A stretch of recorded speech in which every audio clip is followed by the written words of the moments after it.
Hi everyone, welcome back to our series on how AI is transforming the world of business. This week, we're taking a closer look at real-world case studies. We'll be speaking to companies about their experiences with AI and their perspective on the impact of this technology. But before we dive into today's case studies, let's take a step back in time. Imagine a world without instant data, without automation, where even the smallest tasks could take days. No algorithms to guide decisions, no AI to handle complex tasks. Let's visit a company from the past to see how business was managed back then.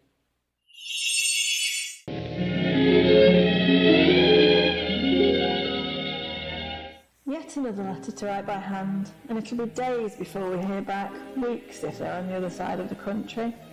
How do they expect us to keep up this pace?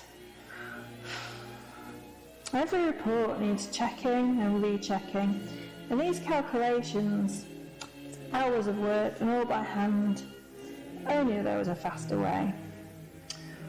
Christine, I bet it's nothing like this for you now. I hear AI does everything in a fraction of the time. Indeed, Gladys. How dated are you? Things have changed. AI has revolutionised the way businesses operate, automated tasks, speeding up processes, and it allows companies to innovate in ways that would have seemed impossible back then. Let's hear what modern companies have to say about this. So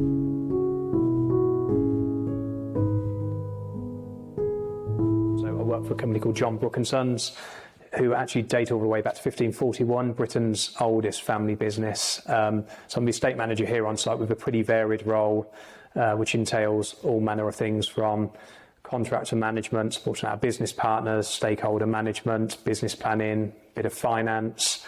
It's a fabulous role I'm involved with here.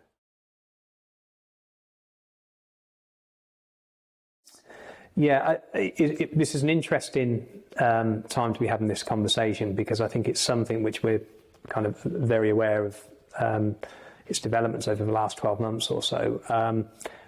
As it stands, our basis for using it is quite limited, but I am very aware of the kind of how the property sector more widely is using it. And again, we're probably a slightly different example in being a long-term family holding rather than being an investment vehicle with lots of shareholders. We probably have a slightly different tack to how a lot of other property companies would approach this.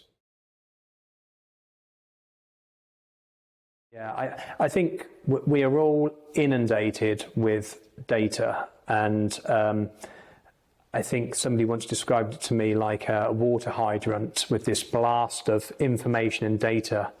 And I think that the real risk with AI, I think, is a massive increase in terms of the amount of available data. And I think it's all about the credibility and making sure that decisions are not being based solely on information which may or may not be accurate. So it goes back to that making sound judgments on sound data in the first place. But I think in many respects, I see the introduction of this accreditation almost as an extension of GDPR. You know, we all know there is a lot of personal data out there, and this is something which I'm particularly guarded about. We live in a more and more uncertain world at the moment, and I think protecting our own data and that being managed appropriately is absolutely key to the security of ourselves as individuals, national security, and also the security of the planet as well. I think for me as well, it's all about making sure that decisions, as I alluded to earlier, are made on fair and sound information without being biased in any particular way. So I think any guidance or accreditation that helps to keep that on track should absolutely be supported.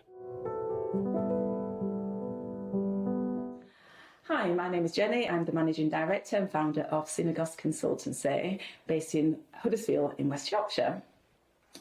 We are a compliance business focusing on 3 areas.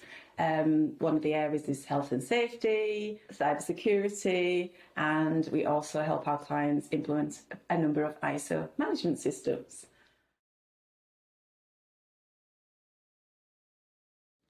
Oh, wow, that's an interesting question. I think the thing about AI is that it's been around for some time, but I think over the last 18 months, it's really come to the forefront of people's attention, and everyone's starting to dabble with AI, and it's seen, I think, initially as a novelty tool within businesses, and no one's really paying attention to the potential risks that AI may have.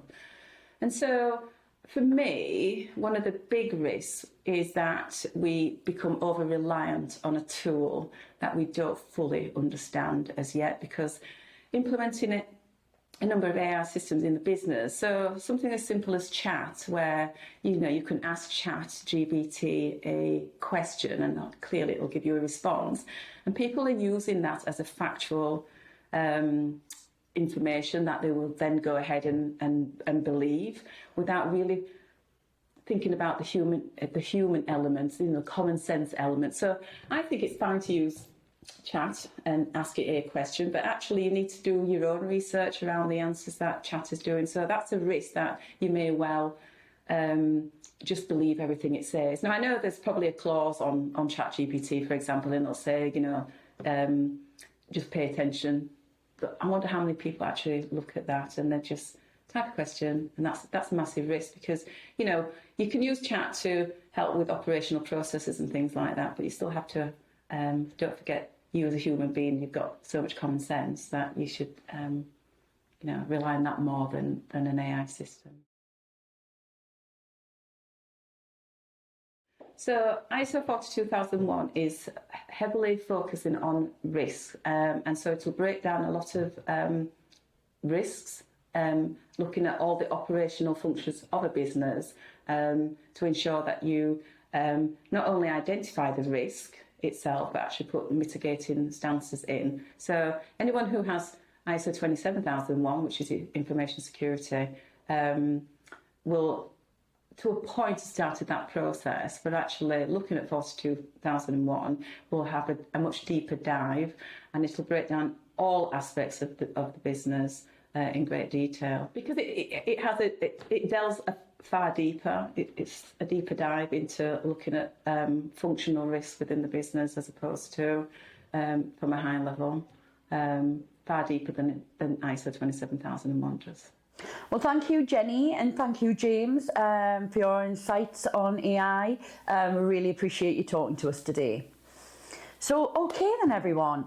I would be really interested in hearing your thoughts on AI and how you're using it in your business. Or if you have any questions you'd like to ask, then please drop your comments below and I'll be happy to answer them.